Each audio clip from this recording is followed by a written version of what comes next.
Bonjour, je m'appelle Franck Parra, je suis ingénieur à Aix-Marseille Université dans une équipe de recherche qui s'appelle Nanostructuration au sein de l'Institut Matériaux Microélectroniques Nanosciences de Provence. Si vous entendez nanosciences, à quoi pensez-vous?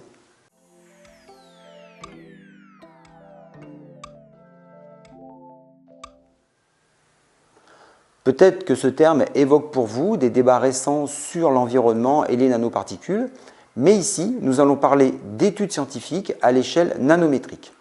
Alors l'échelle nanométrique, c'est quelque chose qui est très petit. Je vous rappelle que 1 nanomètre, c'est 1 10 puissance moins 9 mètres.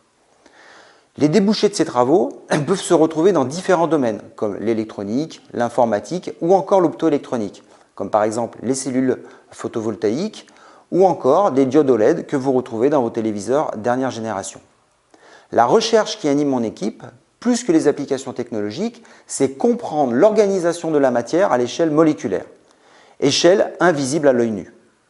L'étude que je vais vous présenter concerne la polymérisation de molécules appelées dimalémides que l'on voit ici. Alors, ce qui est intéressant à voir sur cet encart, sur cette incrustation, c'est que ces molécules en fait sont composées de divers atomes, des carbones, de l'hydrogène, l'azote et des molécules d'oxygène. Ce que l'on peut remarquer aussi, c'est la taille de ces molécules. Et on voit que ces molécules ont une taille de 5 angstroms et de 12,5 angstroms. 1 angstrom, c'est 10 fois plus petit qu'un nanomètre. J'ai également parlé de polymérisation. La polymérisation, c'est quoi? Ça veut dire qu'au sein de ces structures, eh bien, les molécules ont des lésions fortes entre elles, ce qui rend ces structures solides. Comment procède-t-on? Eh bien, dans un premier temps, nous allons déposer les molécules sur une surface assurant une faible réactivité avec les molécules, ce qui leur permettra à ces molécules de pouvoir s'organiser entre elles selon leurs propriétés intrinsèques. Puis, nous allons ensuite étudier les mécanismes réactionnels observés.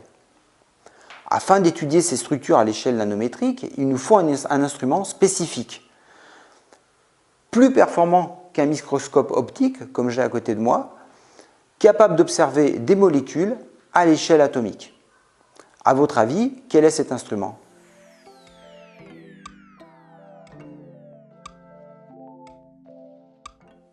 Cet instrument, c'est un microscope à force atomique.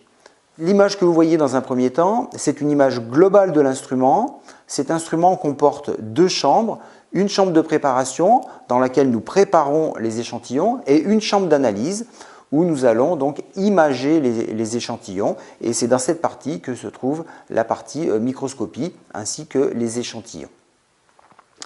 Comment fonctionne-t-il?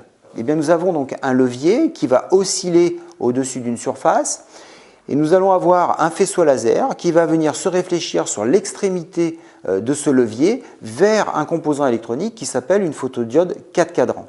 Et cette photodiode 4 cadrans va nous permettre de connaître la position en temps réel de ce levier oscillant sur la surface et se déplaçant aussi sur une partie de la surface que nous sommes en train d'imager.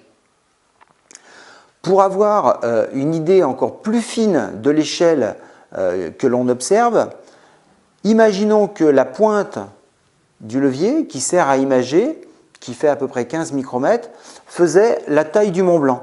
Eh bien, avec cette pointe, eh bien, nous serions capables d'imager des objets qui auraient la taille d'une balle de ping-pong.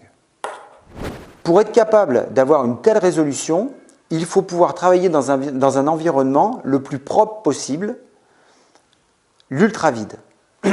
Pour atteindre l'ultravide, qui est une pression qui a en tout cas une pression de l'ordre de 10-10 millibars, la pression atmosphérique, je le rappelle, c'est 1 bar. La pression donc, de l'ultravide, comme je viens de le dire, autour de 10-10 millibars, est une pression proche de la pression qu'on trouve dans l'espace. Eh bien, on peut l'obtenir grâce à une succession de pompes mises en cascade qui vont fonctionner comme des tamis, qui vont éliminer les molécules petit à petit, en tout cas les molécules les plus grosses petit à petit, pour arriver à la fin avec très peu de molécules et des molécules de très petite taille par rapport aux molécules que nous voulons observer. Donc, voici une image après un dépôt de dimalémide sur une surface faiblement réactive.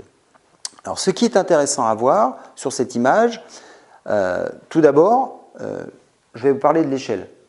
Nous avons une image, c'est un carré qui fait 1 micromètre par 1 micromètre. Vous avez la légende en bas à gauche de 200 nanomètres, donc nm nanomètres. Et ce qui est intéressant à voir sur cette image, c'est que on retrouve déjà, on voit qu'on a des fibres qui commencent à apparaître sur l'image lorsqu'on a déposé ces molécules, qui sont orientées, qui ont des orientations bien précises.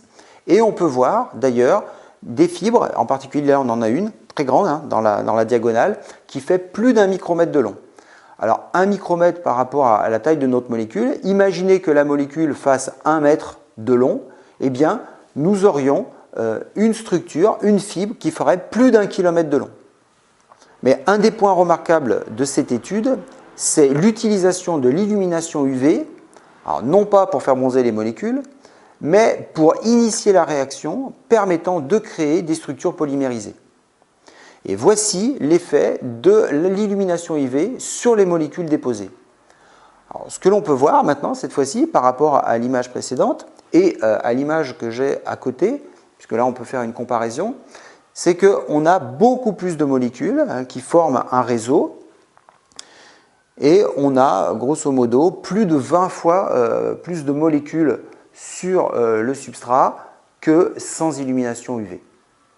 Ensuite, nous allons effectuer une analyse détaillée de ces fibres pour pouvoir remonter à comment les molécules sont assemblées et aussi également au mode de réaction qui est à l'origine de la polymérisation, de la création de ces structures. Nous avons ici, là, sur l'image de gauche, une très belle image haute résolution où nous pouvons voir la structure atomique du substrat sur lequel est posée la molécule et nous pouvons également deviner un petit peu les molécules qui sont à l'intérieur de cette fibre.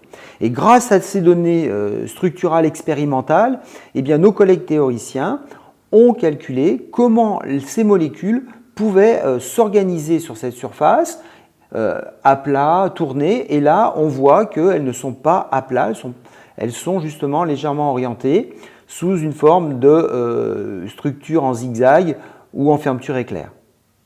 Avec nos collègues chimistes, nous avons pu déterminer que nous étions en présence d'un mode de polymérisation en chaîne où nous pouvons voir sur l'image que la structure de la molécule va être modifiée de par l'illumination UV, ce qui la rend active et qui permet ensuite une association avec d'autres molécules créant cette polymérisation et la création de ces structures en chaîne. Au travers de cette étude, je vous ai montré que nos travaux pluridisciplinaires s'inscrivent dans la problématique globale de l'influence que peut avoir la structure de la matière à l'échelle atomique sur ses propriétés macroscopiques. Cette question est centrale tant du point de vue fondamental que du point de vue applicatif. Merci pour votre attention.